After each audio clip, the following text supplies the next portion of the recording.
Without taking much of the time, I quickly invite Mohit to quickly introduce our next faculty, CA Milin Mehta.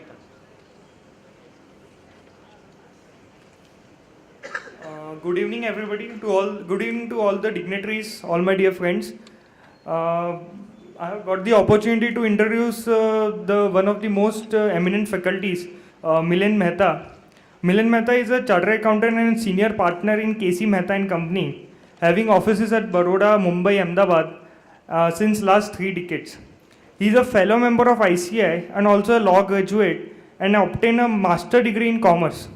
After becoming a CA at the age of 21, he involved himself in the professional practice and also he is doing various social activities also. He has a bright academic career. He secured rank in the merit list in the examination of ICAI and also secured a gold medal in MCOM examination of MC University of Baroda. In the professional practice, he is mainly engaged in the area of providing consultancy to various corporate and non-corporate bodies in the area of taxation, which includes domestic and international taxation, merger, acquisitions, joint ventures, etc. He is a strategic advisor to various industrial groups.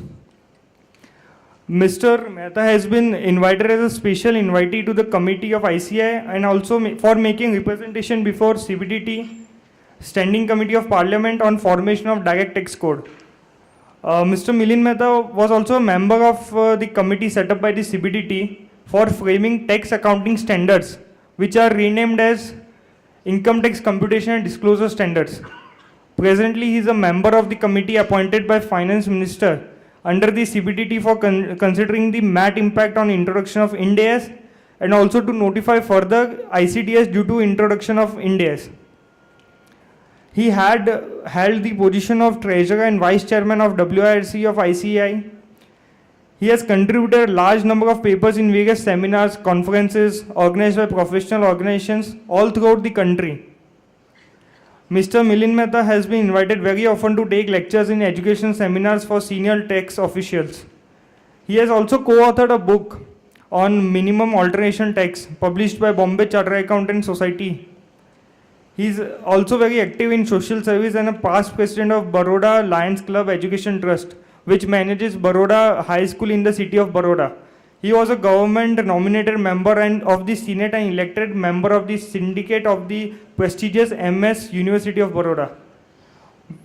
Mr. Mehta works in several reputed listed, unlisted private companies as independent professional non-executive director. With this introduction, I welcome before you Mr. Milin Mehta. I request CA Harit Dhariwal, the chairman of Direct Tax Committee, to please give a memento and bouquet and welcome our today's faculty.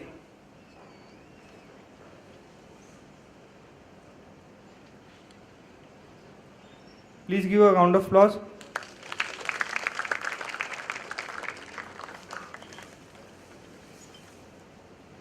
I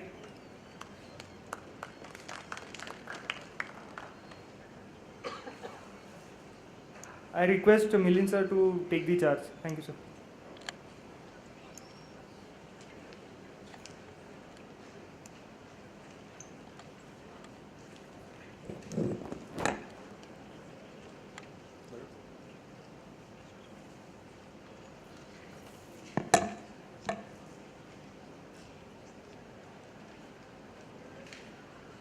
Just give me a second.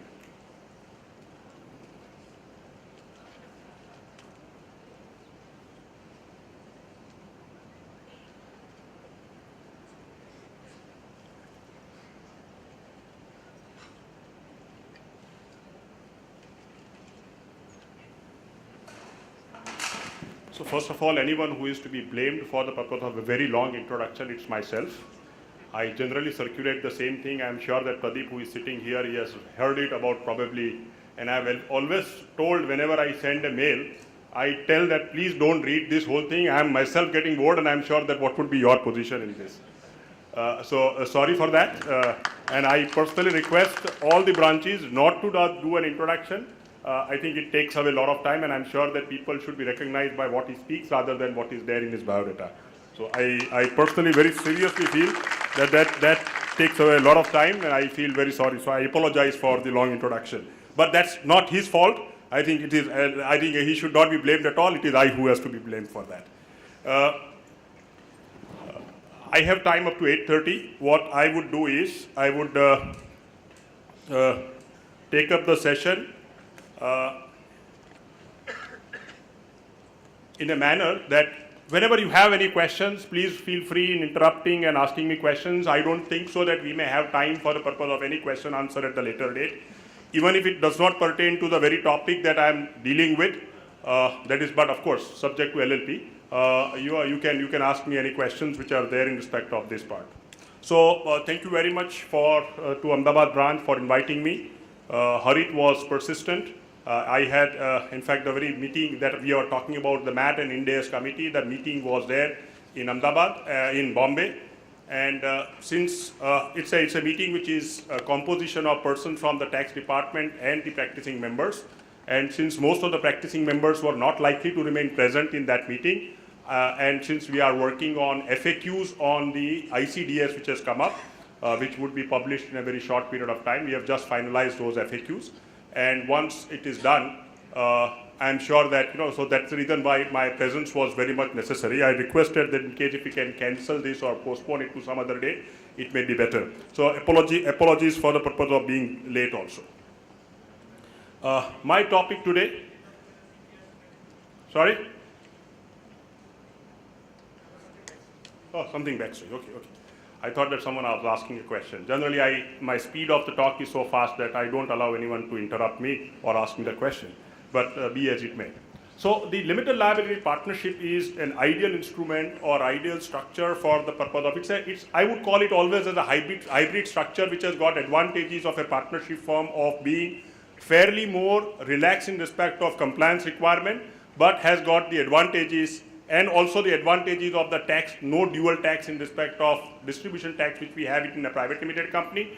But at the same time, it has got the advantages of having a body corporate status and also a perpetual succession, which is very, very common to the and the limited liability, which is a good point in respect of the private limited company. So an LLP is an ideal structure which is a mixture of these two. And therefore, I personally feel that those who can possibly formulate their company, then originally we had their private limited company as one of the most popular structures. I'm sure that LLPs over a period of time would become a very, very important structure for formation of a new and a smaller entities which are akin to the excessive responsibilities or the liabilities which can come up. I'm not going into the various aspects in respect of the LLP because the time is short.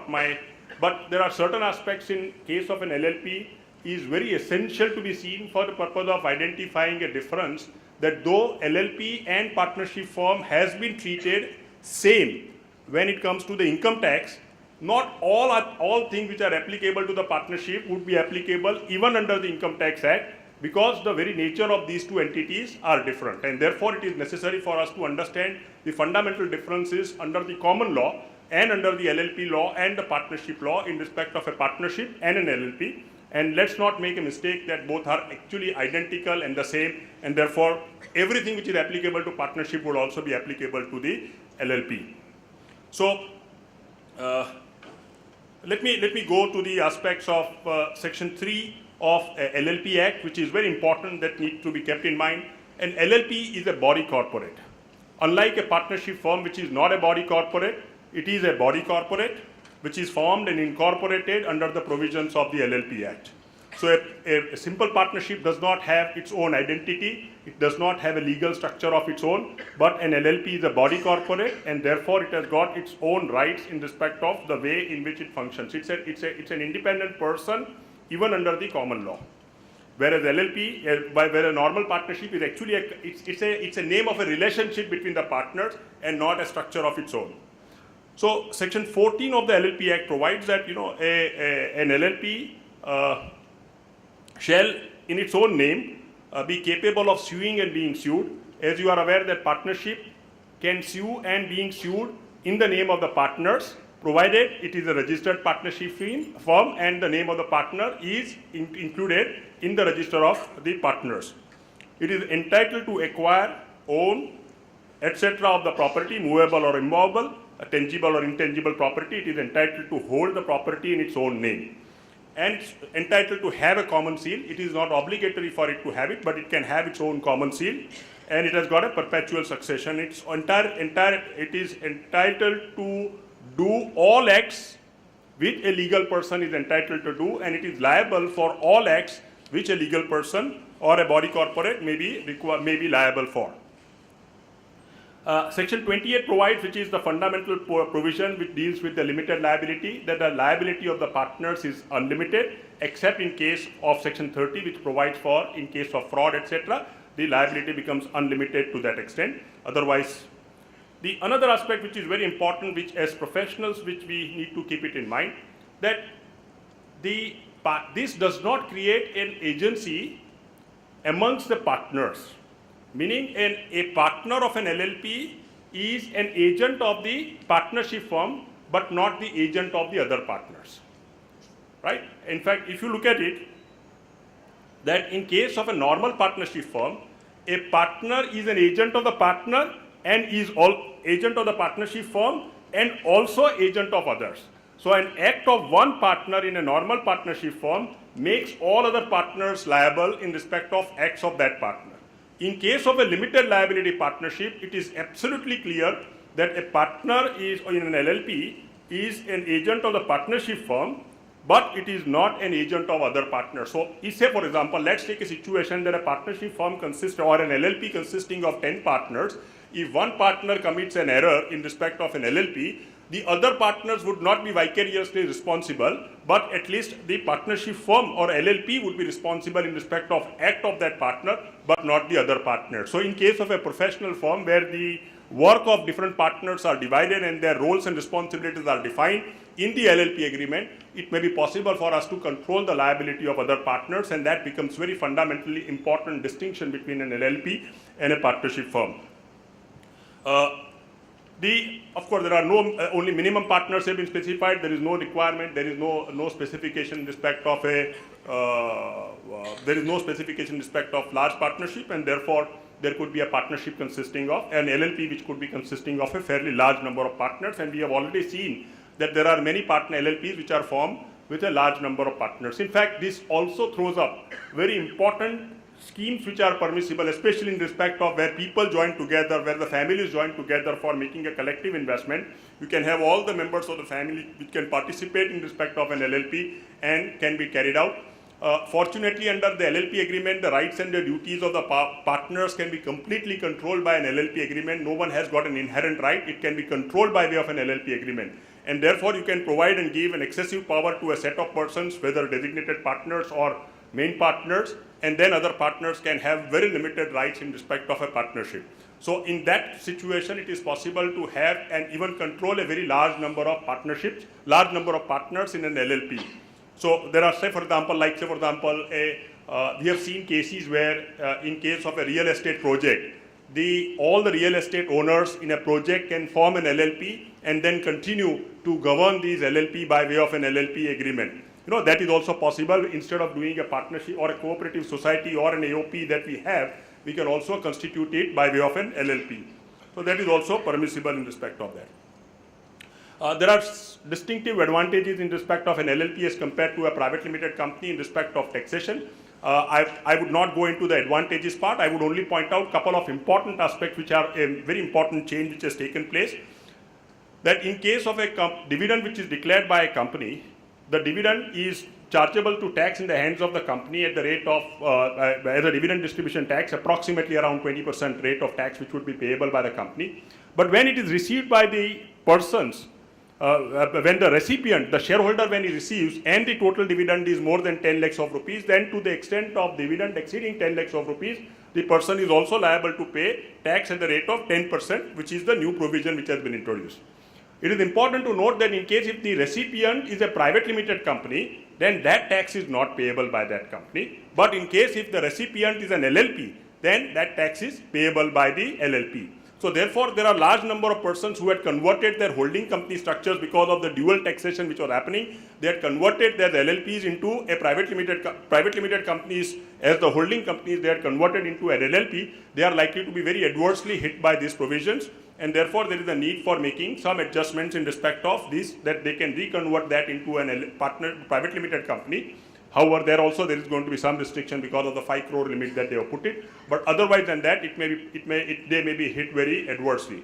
And in fact, what has happened, see the law, what I've seen, the consistency in law is not there. What I see is, see earlier when we had these multiple levels of private limited companies in the holding company, every time there used to be a 20% or 70, that time used to be 15% dividend distribution tax, which was getting cut at the time when you change the level of the holding companies. And therefore, people found it to be very inaccurate, very unfavorable, and therefore people cut down the number of levels. And in many companies, like say for example, as I understand that Reliance also converted their entire structures from private limited company or the holding companies as unlisted public companies to LLPs. Now, having done that, now there are two, three changes. In case where a company declares dividend, and in case if the holding company holds holding company is a holding company of that, and that's a subsidiary, then there is a complete pass-through status which has been provided for in case of a dividend which is so received and declared by that. Now, so for example, if a company which is a holding company receives, say for example, 1,000 rupees as a dividend, and if that declares 1,000 rupees as a dividend further, there is no dividend distribution tax which is payable by the holding company. However, the exactly reverse, which was a favorable regime, the same 1,000 rupees if an LLP receives, of course, let's take a situation that crore of rupees if the LLP receives, now on 1 crore on 90 lakhs, the LLP would be liable to pay. The earlier, what was beneficial structure now becomes a non-beneficial structure. I think that sort of a consistency, I think we lose out. Another thing which is important to be kept in mind, that in case if you have an approved research and development lab where you are entitled to get 200%, which is now going to get reduced to 150%, and after 2021 it is going to be reduced to 100%. Now that 35 2AB deduction is eligible only if you are a company. If you convert a company into an LLP, the benefit which you would be continue to get, that would be lost. So you should be very careful while taking a decision in respect of conversion of a private limited company into an LLP. You need to be careful in respect of these parts. Similarly, in case if you are running an infrastructure project which is covered by section 80 IA4, in that situation, even 4.1, in that situation, all infrastructure facility are also available only if you are a company or a consortium of company. Otherwise, you will not be able to get the deduction in respect of ATIA, etc. So these are the predominant aspects in respect of limitations in respect of an LLP. I see a lot of senior people sitting here, and therefore I must remind, what has happened is somehow or the other our tax department is unable to get out of the old thinking that they had. Now, I just want to remind, it was prior to probably 89 that we had those provisions where the partnership firm was required to be registered. And when the partnership firm was required to be registered, we were supposed to file for continuation of registration form number 12. And in case if there was a change, then we were supposed to file form number 11A. Now, what was the logic? Now, the logic was 11A was required to be filed before the end of the year. Form number 11 was also required to be filed before the end of the previous year that you were concerned with. Now, what was the logic for that? Logic was that they don't want people to do backdating in respect of your partnership firm. They wanted a document in writing for the purpose of granting the registration of the firm. Unmindful of that, very well knowing that in case of an LLP, the document is required to be registered not with me, but it's a public document which is available. So when I register my document there, what is the need for having section 184 applicable to an LLP, which requires that whenever for every time an LLP is required to be assessed as such, that is as a partnership firm, in that situation it has to file a certified copy of the partnership deed, right? And certified means not the certified by the, I'm sure that you are all aware, not certified by a notary public, certified by all partners.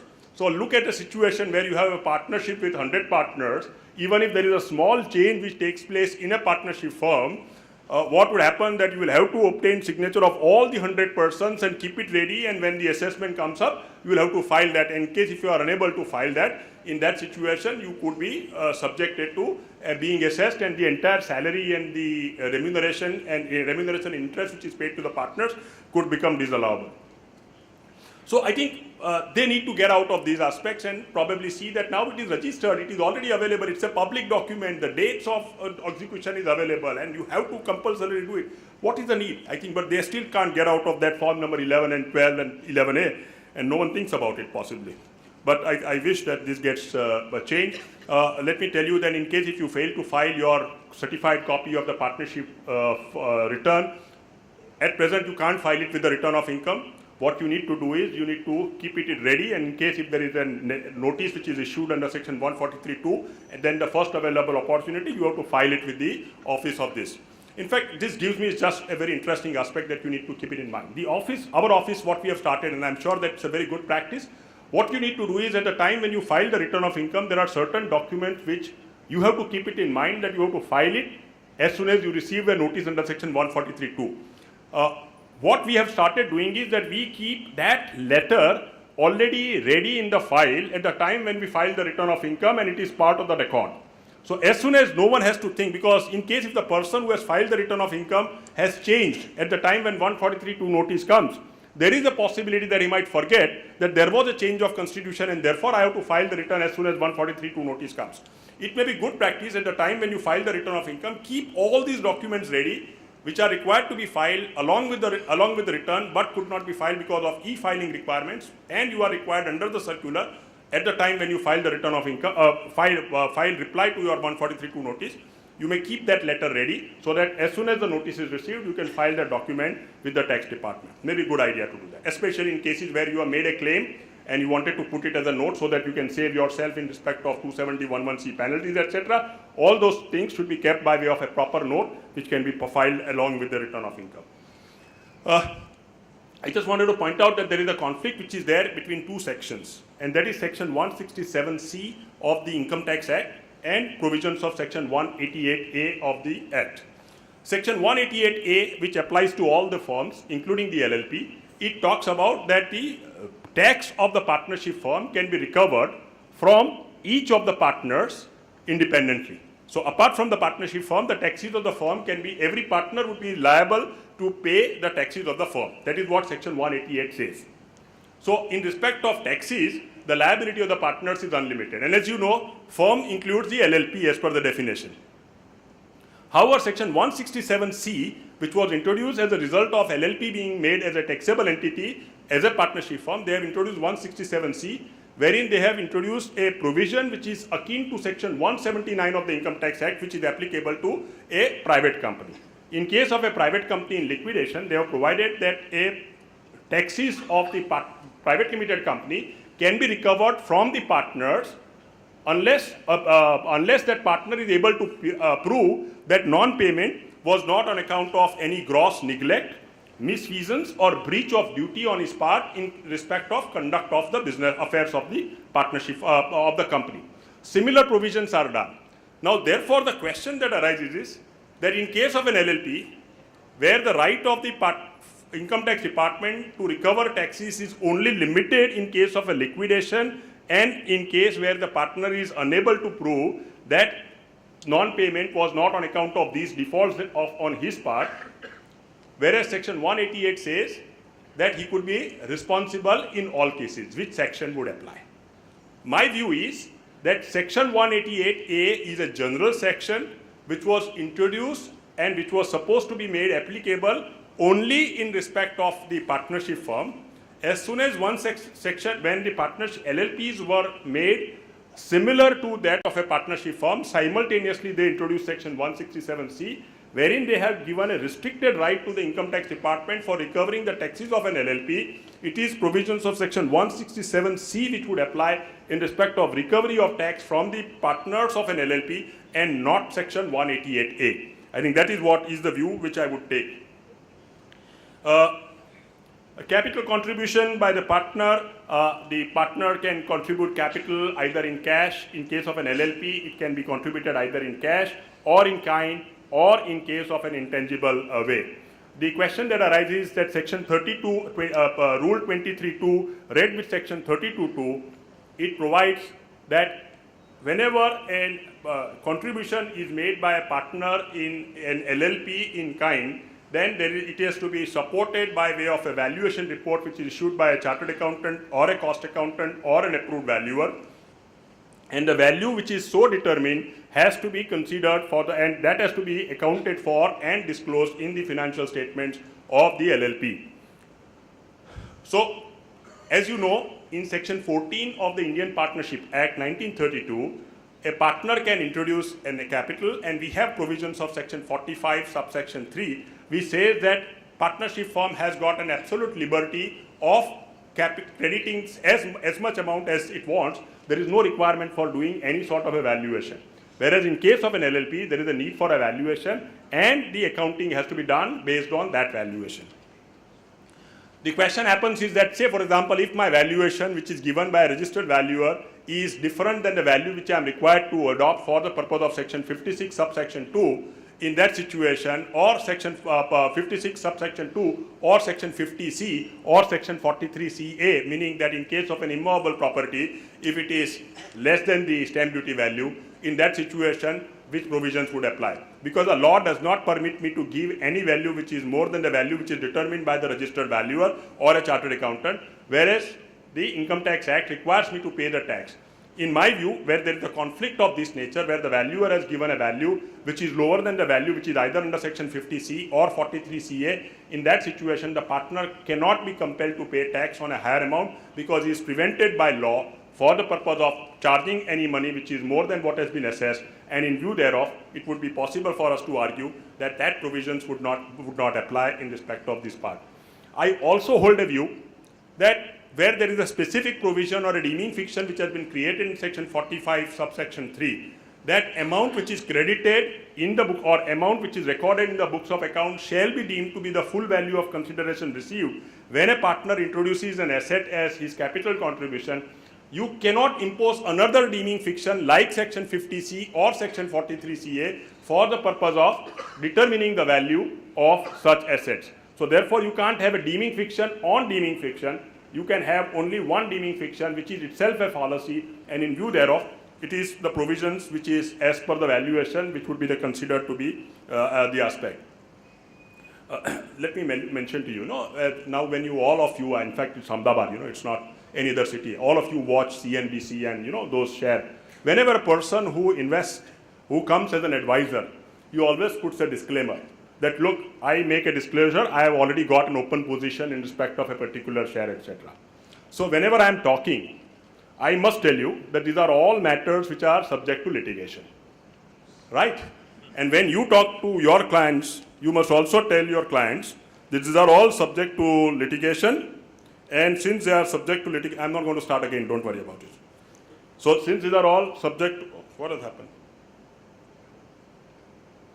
I think I get it there, I don't get it here. Let me again do that, right? Hopefully I should be able to get to the same thing again.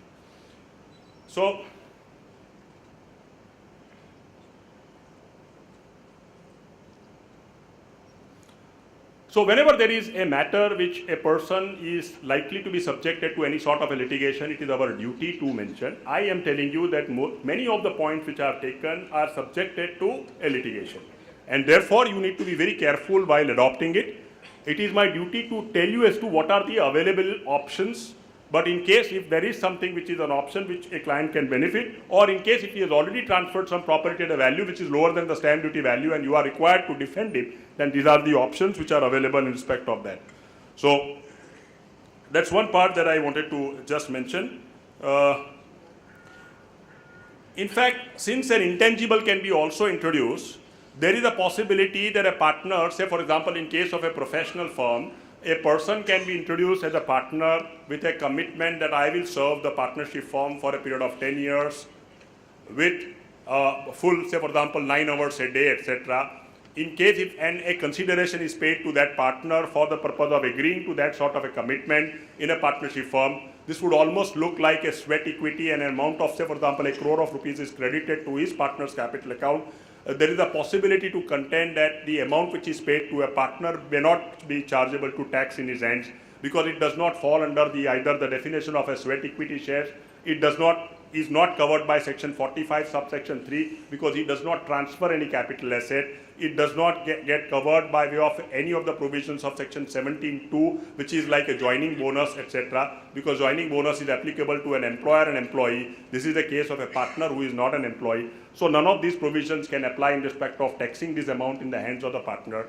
Whereas in case of a partnership firm, it would amount to acquisition of an intangible right, and it comes to an acquisition of an intangible right, it may be possible for the partnership firm to claim the depreciation in respect of that.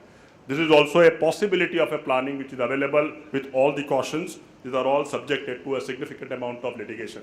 The tax department is not likely to accept that you don't pay tax here but still claim the depreciation here. But the law does not require that you have to pay tax at one end for the purpose of taking a benefit in the other idea. That is what, these are all two independent aspects, and therefore it is possible for you to do that. So I have already covered that provisions of section 45(3) and 50(c), 56(2)(7)(a). I think in case if the law requires you to do and act in a particular manner, the other provisions of the Act, that is the Income Tax Act, cannot compel you to pay tax on a deeming fiction which is made, because all these provisions, as you are aware, section 56(2)(7)(a) and section 50(c) and 43(c)(a) are for the purpose of preventing the evasion of taxes. These are not the fundamental charging section, but this is recognizing very clear. Even if you look at the way in which these sections were introduced, they are very clearly said that these are for the purpose of preventing the evasion of tax. So once you can prove that the transfer has taken place in accordance with law, it does not, and therefore the provisions would not apply. I will only go to one aspect, that in case of an LLP, the view which has been taken that an HUF cannot become a partner. There is a circular which is issued, which is circular number 13 of 2013, dated 29 July 2013 by Ministry of Corporate Affairs. I personally hold a view that that's not the correct view which has been taken by the MCA, right? So therefore, in case if you really want an HUF to be a partner in an LLP, you can form a partner LLP. In case if they refuse to do it, you can go to the High Court and do that. And the benefit of that is, if you look at the decision in the case of Rasiklal and Company, which is the Supreme Court decision, which says that when an HUF and a Karta, the relationship between a Karta and an HUF is their inter se relationship. There is no legal standing for a Karta. So when a Karta becomes a member of a partnership firm, it is the Karta who himself in his individual capacity, so far as the other partners are concerned, in the partnership firm is concerned, is a partner. It is between him and the members of the HUF that he has to distribute, but so far as the partnership firm is concerned, they do not recognize an HUF, they do not recognize the other members of an HUF. So therefore, if there is a death of a Karta, it amounts to the change in the constitution of the partnership firm. And therefore, you need to get a fresh partnership deed executed under the common law.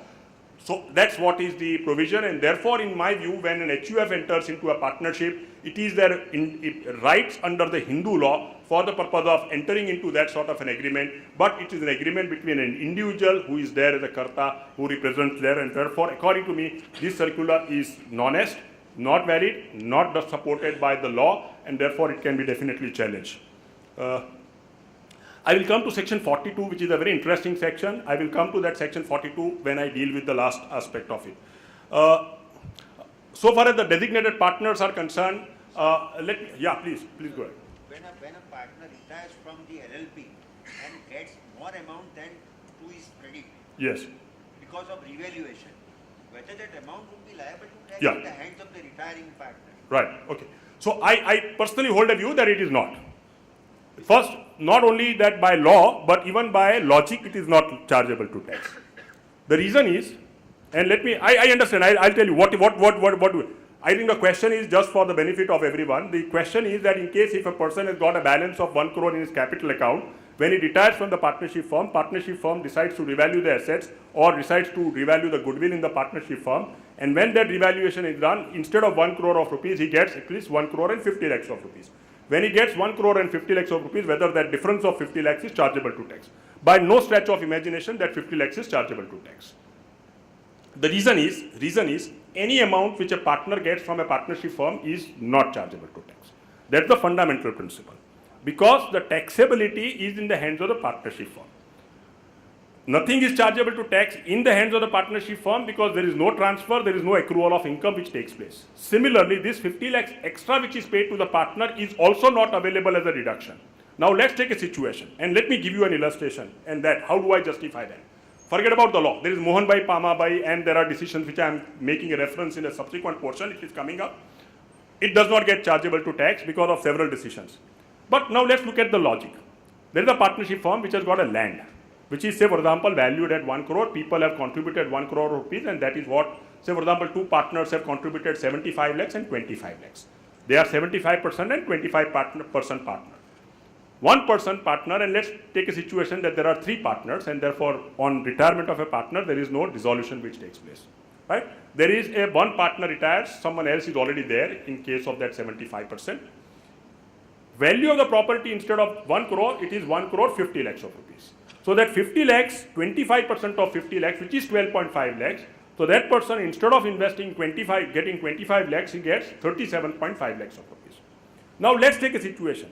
Assume that the partnership firm had sold that property on that day and it had realized 1 crore and 25 lakhs of rupees and distributed 37.5 lakhs to the partner. Would that have been taxable in his hands?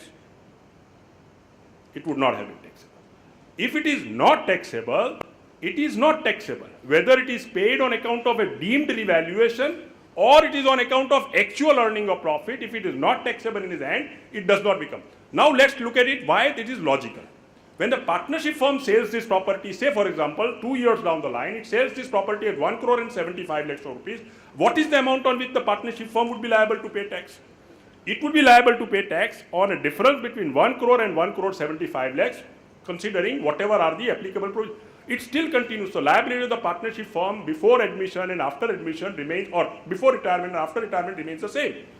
So therefore, there is absolutely no logic for the purpose of charging to tax this amount of 12.5 lakhs of rupees. That is what my view, and there are umpteen number of decisions which support it.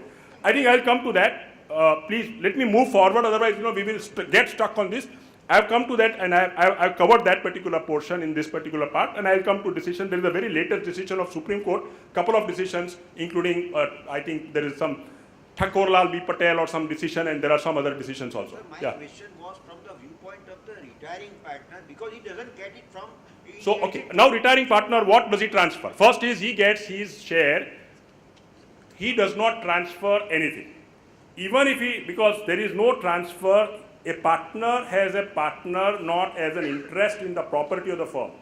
He has got a right to get the share in the profits. That is his right. Not the right, undivided right in the property. He does not transfer those properties. Second, he has got a right to get a distribution at the time of the dissolution of the firm. These are the rights that he has got, right?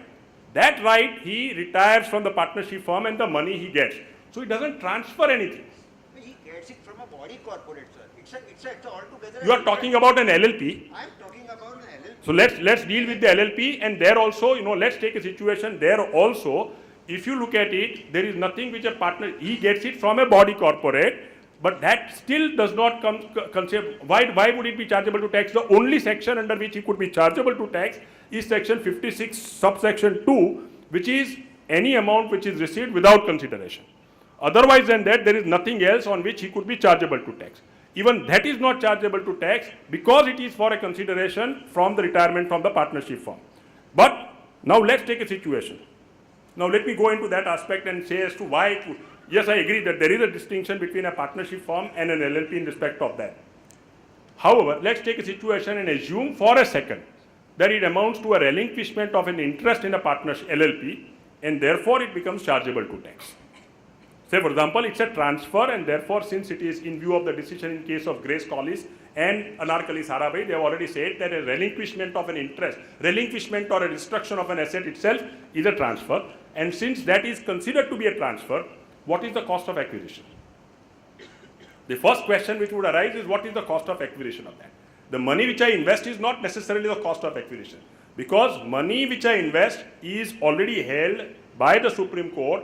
In the case of Sunil Siddharth Bhai and Kartikeya Sarabhai, they have already held that that is not the cost of acquisition for the purpose of doing it. That is not the value which I get. And therefore, there is no provision which determines what is my cost of acquisition. And since it is not known what is my cost of acquisition, it is impossible to determine what is my cost of acquisition in respect of thereof. Therefore, it would not be chargeable to tax because the machinery provision fails. So that is an alternate argument which is available. First, there is no transfer. Second, even if it is a transfer, there is no cost of, or cost of acquisition cannot be determined or ascertained in view of the decisions, n number of decisions in respect of these parts. Therefore, it would not amount to any transfer.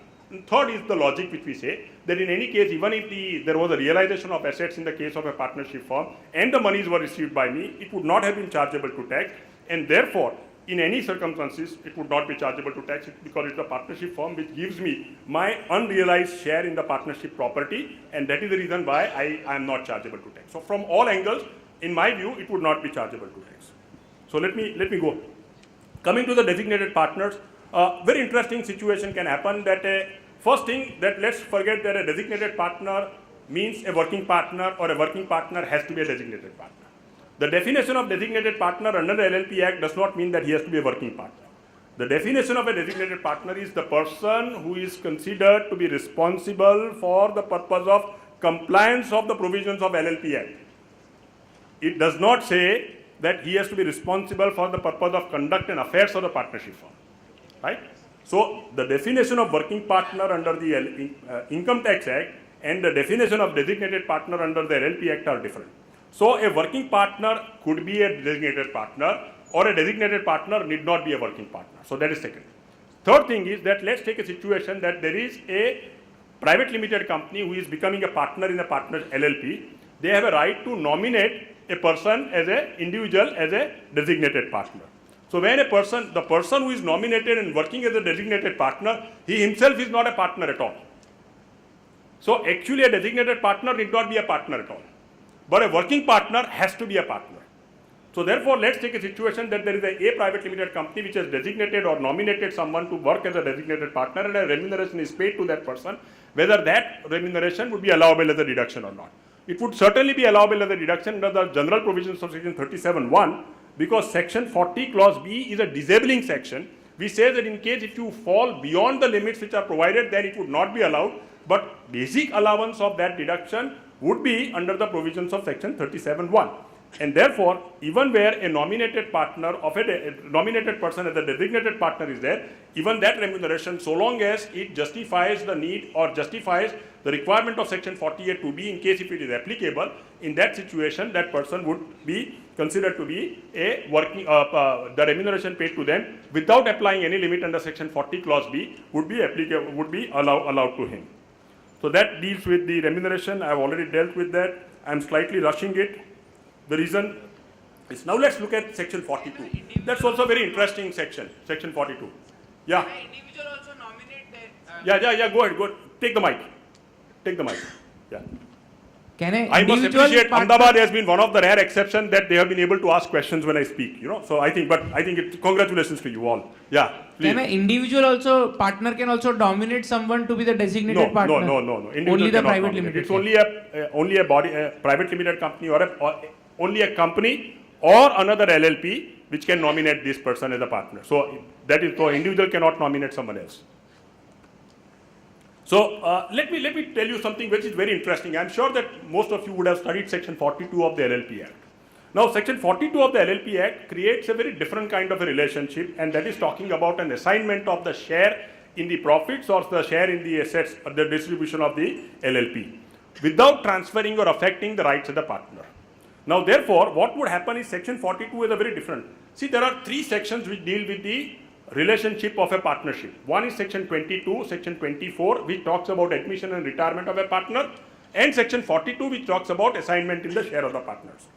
Now therefore, what can happen is, say for example, I am a senior man, I have got my son and he wants to come into the partnership, but I don't want him to take and deal with my other partners because he is too junior, and therefore what I do is, I assign my share without making him a partner in the partnership firm.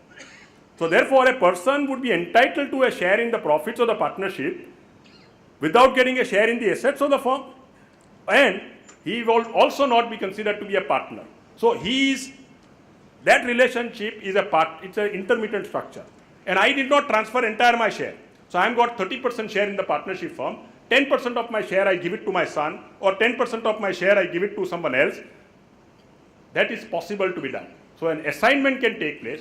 Now merely because I assign either my full rights or my partial of the right, that person does not become automatically a partner in the LLP. He continues to remain as an assignee, entitled to share. It is registered under section 42, but he does not become a partner. And therefore, a very interesting question which can arise is that what is, say for example, let's take a situation, there is a crore of rupees of a profit in an LLP, there is someone who is an assignee under section 42, he receives 10 lakhs of profit, share of profit from the partnership firm on account of applicable of section 42 without being a partner in LLP, whether that share would become an exempt under section 1A, or so I don't remember, but say, as a share in the partnership firm, because the share of a partner in a partnership firm is exempt from section 10 and not the share of any person received from a partnership. Since this person is not a partner by virtue of section 42, he would not be entitled to otherwise get an exemption under of his profits. That profit could become chargeable to tax in his hands. In case, so therefore, whenever you do that, you have to ensure that person remains as a partner in the partnership firm, whereas the balance share can be assigned in case if that person. But in case if you have by mistake already done it in past, the profits have already gone under section 42, in that situation, I would recommend that read section 49(2)(AAA of the Income Tax Act, which talks about the substitution of cost of acquisition. And when it talks about it, it says that a partner as referred to in section 42. That is what it says, right? It's a very oblique reference, but when it talks about partner under section 42, it says that any assignee who is a partner under, any assignee under section 42 would be treated as a partner for the purpose of Income Tax Act, if that is an interpretation which is done, but it's a very far-fetched. So therefore, whenever you are talking about an assignment under section 42, be very careful in respect of application of section 10 and exemption of the share of profit of a partnership. Sorry? Assignment is not an income transfer without transferring a property. So what? Okay. In that case, section 61 will apply, and it will be taxed in the hands of the person who is assigning. Right. In that case, he being a partner, if he is assigning and it is to be included in his case, then what he receives as a partner, so it is exempt. No, but why do we say, for example, if I transfer? If you are transferring without transferring an asset, you are But- not transferring. No, share that's a income. right to receive. See, right to receive. You are See, not I am not transferring transferring share income income. without. No. You Let's are look only, at it. only assigning the profits, and not the share in the partnership. No, I am assigning my right to claim profits. Right to claim profit. I am not only. assigning my only It's not a profit. capital Now asset. let's look at it this wise. See, let's look at it. As a partner, I have got two rights or three rights. I'm just putting it like three rights. One is right to share profits. That's one right. That's certainly a right. Second right is right to share in the distribution of the assets of the partnership firm. And the third right is right to act as a partner vis-a-vis other partners in respect of affairs of the partners. So these are the three rights which I am talking about. These are three all independent rights. I transfer that right. So that asset, that is an asset. That is transferable asset. Right to share profits. I am not transferring only income. I am transferring my right to receive an income. And therefore section 61 would not apply to that. In that case, there is a transfer of a capital asset, and if it is a transfer of a capital asset, But this is also capital asset. Right to receive also is a capital asset which I am transferring. then you are transferring capital asset. then No. in that case, I think, see, let's take a situation. Let's take a situation, land. Right? Land is a bundle of rights. One right of that is a right to develop the land. I transfer my right to develop without transferring the asset. Does it not amount to a transfer? It is a transfer. It's a transfer. So let's look at it that don't in look that at case, it. capital gain arises on assignment of the share. Sorry? Then when you say that it is a capital asset I am transferring, then there is a liability to pay capital gain tax. And value of that. No. will I be think taken as nil. merely because there is a transfer, it does not mean that every transfer results into a capital gains. Right? I don't buy that. There are 5 conditions which are required to be satisfied for attracting provisions of section 45 for the purpose of transfer is one of the essential conditions. Right? But two other conditions. One of the conditions does not get satisfied. What is my cost of acquisition of that? Now, if the cost of acquisition, because my cost of acquisition, even if I say the amount which is invested into partnership firm is my cost of acquisition, that right to share profits, if that is the only thing which is transferred, that's also according to me a capital asset, but the value thereof cannot be determined, and therefore capital gain fails. It does not. I would not say that that's a distinct right which is there in me, and that is what I am transferring. I am not saying that okay, this year my 50% of my income would be taken by someone. I don't do that. Section 42 is an irrevocable transfer which I do in favor of someone wherein he gets the right to share the profits. And that is the right itself is an asset. Right to share profit itself is an asset. Now I divide my total asset into different components. And one of the component which is a right in itself, which is an assignable right. See, anything which is, what is an asset? Right? Property of every kind. Property of every kind is one which I can hold, which I can enjoy, which I can transfer, which I can destroy. Right? This is what we call it as an asset. Right? Now, my right as a partner to share profit is a right which is under section 42 of the LLP Act is an assignable right. And therefore, it is a property in its own standing.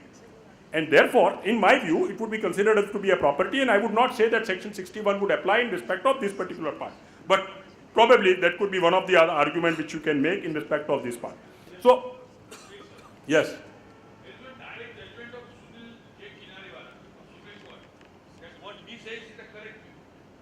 Meaning? In respect, no, see, you are talking about a normal partnership form, right? You are talking about normal partnership. I am not, under the Indian Partnership Act, right to share profit is not transferable, right? It is only a sub-partnership which you create in respect of partnership firm. That is the fundamental difference of section 42 under the Indian LLP Act. It is an inherent right which is given to a partner to transfer and assign his right. That's for itself recognized as a separate property. Right? But Sunil Dekshariwala specifically says like this, that if you assign a partnership share, then 61 will apply. Agreed. In case of an Indian partnership under Indian Partnership Act 1932, that may be right. But under the Income Tax Act. Agreed. But that is because the relationship of a partner under Indian Partnership Act, the share of a partner devoid of being a partnership is not permitted to be assigned like this. Whereas section 42 of the Partner LLP Act permits that transfer and recognizes this as a separate asset. See, let's understand the difference. That's what I'm talking about. I'm talking about LLP. Section 42 is applicable only to an LLP. It's not applicable to an Indian partnership under Partnership Act, right? So, that's the fundamental. See, and that is what is important. Therefore, what I say is that what is applicable to a partnership firm would not automatically apply to an LLP because the fundamental structure of these two under the common law are different, right? So, let's keep that thing in mind. Let me go to the retirement of partners. I think these are the decisions you can make a reference to. I think, who asked this question? I think someone from this side, right? So you can make a reference to this Lingamalu Raghu Kumar. This is a fundamental decision, which is a very detailed decision after taking into consideration, which is a very recent decision of 247 ITR. You can take a decision, Tribhuvan Das G Patel, which has reversed the view which was taken by Bombay High Court in respect of considering that this is chargeable to tax. And so though there is a fundamental difference, in this situation, the logic which is applied by the Supreme Court for the purpose of not taxing the surplus realized on transfer of an asset, a share in the partnership, would continue to be applicable. But let me tell you that these are all subject, no matter there is a Supreme Court decision, these are all subject to litigation. There could be two views which are possible in respect of this particular part also. I think I'm almost coming to an end to my timing, right? So it's about 8:26. A firm has, so I think this is what it is. There is a decision of N.A. Modi, but of course I personally feel that in view of the decision in case of this decision of Tribhuvan Das G Patel, I think N.A. Modi would no longer be an applicable decision. Section 78 of the Partnership Act, of the Income Tax Act is applicable in case where there is a change in the constitution of the partners. In that situation, to the extent, say for example, if a partner retires either on account of retirement or on account of death, the share of that partner, the loss, unabsorbed loss and not the depreciation, to the extent of that partner shares immediately prior to retirement would be lost. So therefore, this is required to be taken into consideration. This is only at the time, the share at the time of the retirement. In case if it is a two-step retirement, wherein the first step, the share of profit is significantly reduced, and thereafter in the second step, he is actually retired from the partnership. In that situation, only the share at that point in time is to be seen, not the share at the time when when the loss was incurred is to be taken into consideration. As you recall, Section 79 deals that the structure of the company or the shareholding structure of the company at the year in which the loss was incurred and the year in which the set of his claim is to be seen. In Section 78, that situation is not there. Second, there is no requirement for having a beneficial ownership. It's a pure case. So in case if there is a private limited company who is a shareholder, in case if the shareholding changes in case of a private limited company or an LLP who is a partner, in such a situation, these provisions may not apply. I think this is what I can possibly cover. I don't think so that either I have courage to hold you back further. I am available for any questions that you have. So I would recommend that I will not deal with that this aspect now further. I would only talk about now. I think there are some questions which were raised in respect of a firm which gets converted, a normal firm which gets registered as an LLP, whether that would be a chargeable transaction or not.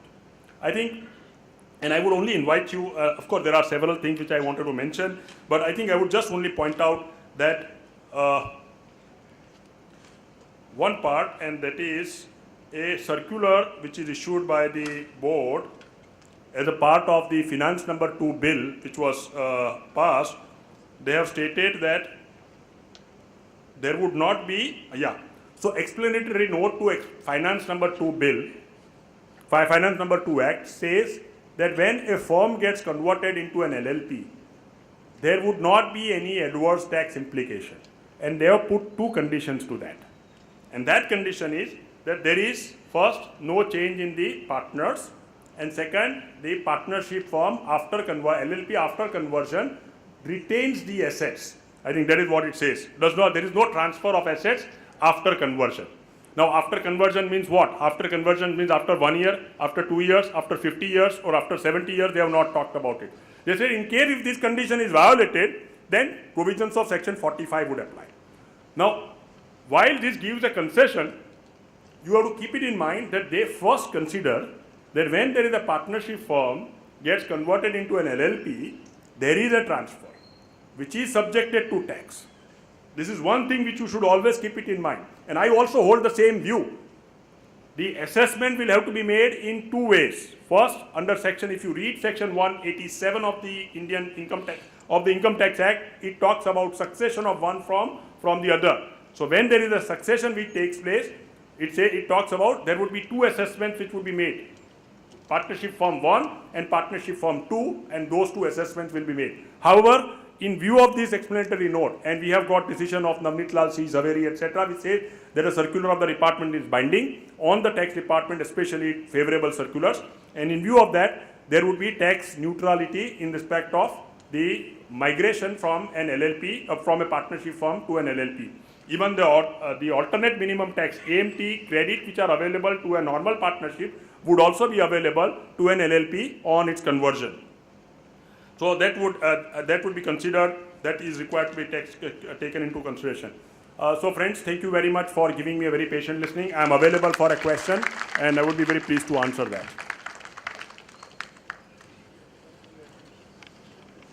Nominated. If person is nominated, that would depend on what is his contract with the company.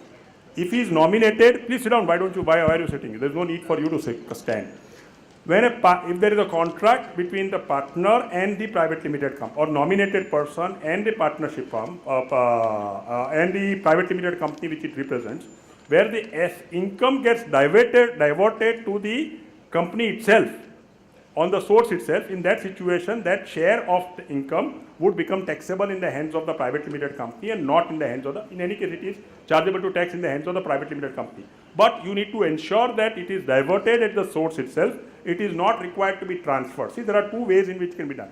It can say that you will make over this money to the private limited company, right? Then it is transfer of money from the individual to this, right? If the contract is such that any remuneration received shall always belong to the company itself. In that situation, it would become the share of profit in the hands or the remuneration in the hands of the private limited company.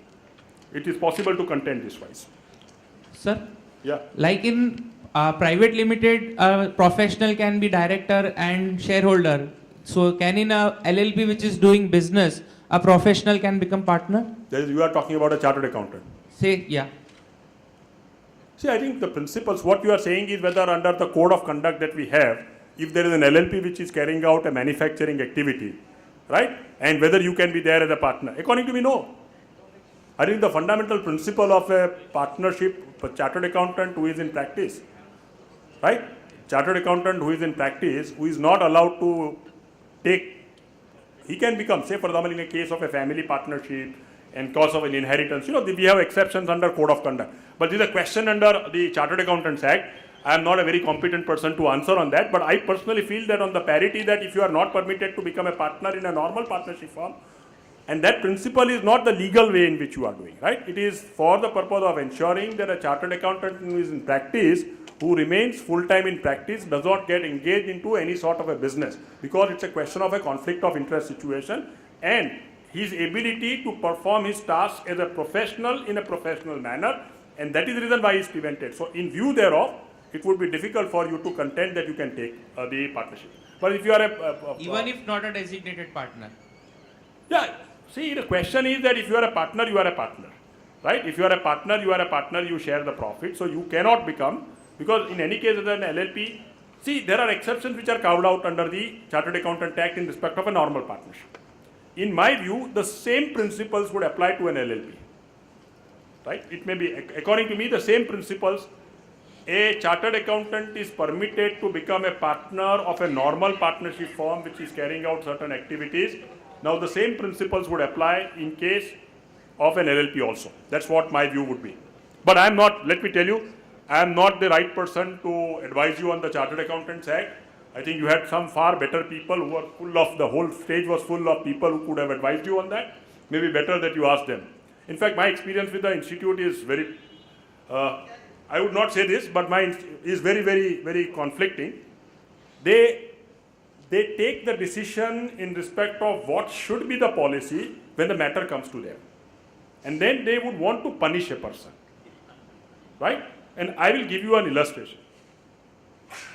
I was shocked to find that the Institute of Chartered Accountants had taken a decision that even if there is a hand delivery and a certificate which is available from the person that yes, I have received the communication in respect of a retiring auditor, I still have to send this document by way of a registered post AD. Now, registered post AD, they have taken, I don't know how many of you are aware, but registered post AD has to be of Indian Post. The principle, as I understand, is registered post means that I should have a third party evidence of having delivered a document. Now, if I send it by way of a courier, which is, say, for example, DHL, and if it is, I have got an acknowledgement which is available that he has received it, that's not valid. I don't know. And I was facing a disciplinary action on account of that. I am telling you. So never rely. If you really want to do that, ask them a question, take the answer in writing, keep that in your file, protect it, and wish that they don't change the view when your matter comes up. I think I don't hold institute in very. In fact, they have to be, as I understand, if there is an obligation which is cast on the people, they have to communicate. They have to inform that this is my obligation. How can they decide that no, if the registered post means registered, it does not mean the registered post by Indian Post. The purpose is that it is true. So I think that's what it is. Yeah. Any other questions? Fine. So thank you again.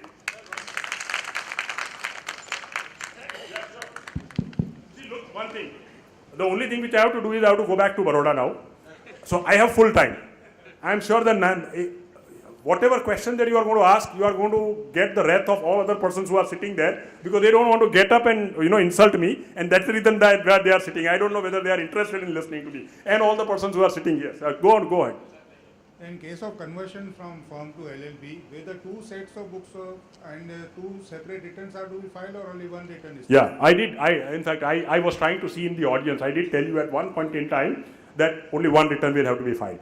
I personally hold a view, because if you look at section 187 of the Income Tax Act, it says that when a firm is succeeded by any other partner, any other firm, in that situation, they will be assessed separately. So in view thereof, there would be two assessments, unless they make an amendment under the Income Tax Act, there would be two amendments in case if there is a conversion from an LLP partnership, normal partnership to an LLP, two assessments. Yes, I understand what you are asking me a question, and let me ask you a question further. Is that you asked me that, in case what happened in the first half, there is a loss, whether that would be available under the second half, right? According to me, it would be available. Because the law they have very clearly said that there would not be any adverse implication. They have not said that the provisions, it would not be, they have said that there would not be any adverse implication, and therefore you should be able to get the deductions in respect of losses in the first half during the second half of this. But it's a dicey situation. You better get clarified, write to the board. Maybe good idea. I think these are the times which are good times where the board actively responds. I must appreciate one thing, the way in which the department has been coming up with circulars are very good. Maybe good idea that you write to them so that this becomes a part of the legislation. But the law is dicey because there is no provision which says that in the same year you can ask for a set-off, right? It does not talk about same year. We are talking about loss of a year can be set off against the loss of the subsequent year. So that is what it is. So I think there could be an issue. They have to make an amendment in section 187 for this purpose to ensure that there is a combined return which is filed for both the years. Conversion of a private limited company into partnership. Sorry? Whether conversion of private limited company into partnership not fulfilling the condition under 4713. In that case, partners are liable to be taxed. Yes. Yes, they would be. How I'll tell you. See, there are two transfers which take place. One is the partnership firm or the private limited company transfers the asset from their hands to the LLP. So that's a transfer. Right? Even if it is not an eligible transfer, in view of the decision which we have in respect of the cases of, in case of Part 9 conversion, we had a large number of cases which says that there is no transfer, because for a purpose of an item to become a transfer, there has to be an inter-vivos transfer, meaning that on one point in time, both the entities, the transfer and the transferee, should coexist. Where in case of a conversion, as soon as the private limited company or LLP comes into existence, private limited company is already dissolved, and when the private limited company is existence, LLP does not come into existence. So that condition is not satisfied. Second, that there is no consideration which is received by the partnership private limited company on account of this transfer. So asset which is transferred by the private limited company to an LLP, that is not an asset which is chargeable to tax. At one point in time, we were taking a view that what happens in case in the hands of a partner. When the partner, what he receives, that he receives his share in the partnership firm. When he receives his share in the partnership firm, that share is the in consideration of extinguishment of his shares in the private limited company, right? Because he had a share in the private limited company which gets extinguished, and in exchange thereof, he gets the share in the partnership firm. Now, Grace Collis and various decisions, we had those decisions in case of what we call it is this Leo Macedo, and then we had decision of Garden Vareli, etc. We said that in case the asset itself gets destructed, in that situation, there is no transfer.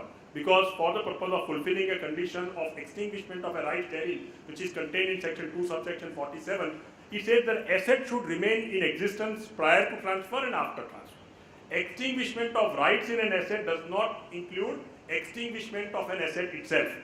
Now, this line of argument was completely reversed by the decision in the case of Grace Collis, and also in case of Anarkali Sarabhai. They say that the transfer includes an extinguishment of an asset itself.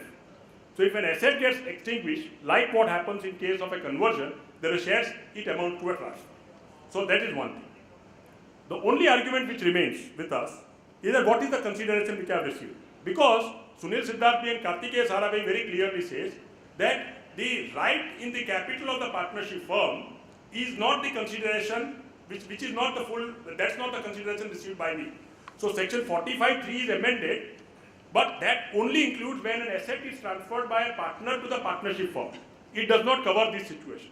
So I could have taken a view that since the consideration is not ascertainable in my case, the capital gain does not arise.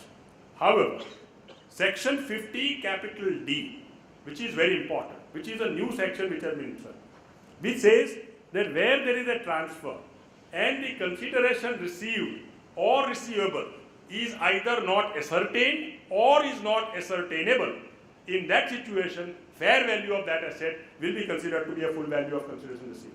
So that last argument which is available in the hands of the partners would not be available in case where there is an extinguishment. So therefore, in case of a non-eligible conversion of a private limited company into an LLP, that would not be considered, that would attract tax on the fair value of the asset which is transferred, that is fair value of the shares which are transferred in the hands of the person who has, in the hands of the shareholders. So that is the risk that you run. So we have taken a very conscious view that in case of a non-eligible, but let me tell you that there is nothing like non-eligible. Why are you saying that there are non-eligible? There are nothing like non-eligible transfer. Every transfer can be made eligible. It's very, see what it says. See, only two conditions we may not satisfy. All other conditions I am sure that we can satisfy. Two conditions, and one is turnover, that your turnover is more than 60 lakhs of rupees in immediately preceding 3 years, not the year of conversion, right? And my asset is not more than 5 crores of rupees in any of the three immediately preceding 3 years. Not on the date on which the transfer takes place or the conversion takes place. Now let's take a situation that you have a company which is not possibly having any asset or a turnover, which is existing for about 3, 4, 5 years. Now I merge this company, which is a private limited company which has got 5 crores of turnover and 25 crores of asset. If I merge this company into that other company, and the year in which the merger gets completed in the same very year, if I convert that into an LLP, I satisfy all the conditions, because this company is because of merger, it does not say that I have to also consider the turnover of the asset of the merged company. I don't have to do that. So that can be done. So honestly speaking, this condition, when 5 crores came, limit, which happened last year, I was concerned, because I thought that they might actually do, because asset, what is the value, whether asset 5 years ago I have got, 3 years ago what asset I have got? It is of no relevance.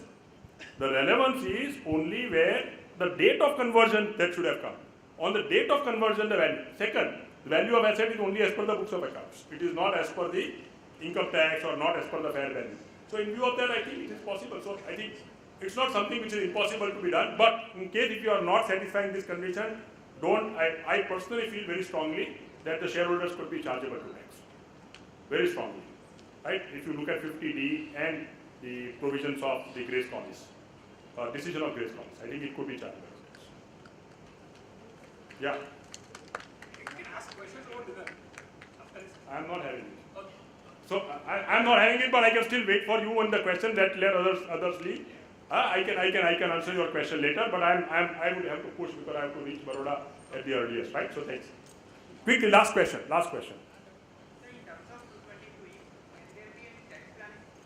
I can't hear you. Just loudly. I'll shut off my mic to tell you as to how loudly I can speak, right? Okay. Speak loudly. Sorry? In terms of 222E, in dividend, can there be any tax planning for conversion of private company to LLP? So you say that by using 220, I hate these words of there could be a tax planning, So I think Just to save 222E. I hate, but still I do it. Don't worry. So, but we never ask these questions like this. But be as it may, you say that 222E and there could be a planning. What sort of what you have in mind? Because if I distribute something prior to conversion. Prior to conversion, I have a gate balance in my P&L account of a private limited company, and I want to distribute it without attributing 222E provision. Come again. I think just take the mic. I have a credit balance in my P&L account. Yes. And I want to distribute it to the shareholders of a private limited company. Right. Without attributing 222E. Right. So can I use the tool of LLP? What is it? You use the LLP. So convert it into LLP and then distribute. Then distribute. Conversion is always, but if you convert it, if you convert it, then there is a restriction in respect of, for 3 years you can't distribute for a period of 3 years. After 3 years. After 3 years, yeah, you can do it. And that's the reason why the dividend taxation is the most important reason. Let's take a situation, like slightly take a different case. Say for example, you have got an asset in a company which is of, say for example, 5 crores of rupees, book value of that is 1 crore of rupees, does not have any other business. Now, before transfer, let's take a situation, before that asset is sold, just prior to that, if you get it converted, and then on the next day you sell, in that situation, you will, then entire 4 crores can be distributed without, as dividend without any difficulty. Or can be distributed, there is no restriction, because it says accumulated profits as per books of accounts, right? And therefore, in case if the gain is not received, it is lying in those assets which are not realized, you can still disclose it. So there could be a case, if it is already a profit, then you will have to wait for 3 years. Why 222? Entire 222 can be planned, not only 222E. See, 222E applies only in case where there is a closely held company which gives loans and advances to a person who is having a substantial interest in the partnership fund, right? Or to a firm in which such person has got a substantial interest, right? So these are the cases. This is, I think, 220, any distribution. I think very conversion generally takes place for the purpose of saving yourself from the clutches of dividends, because that's a dual taxation. Thank you.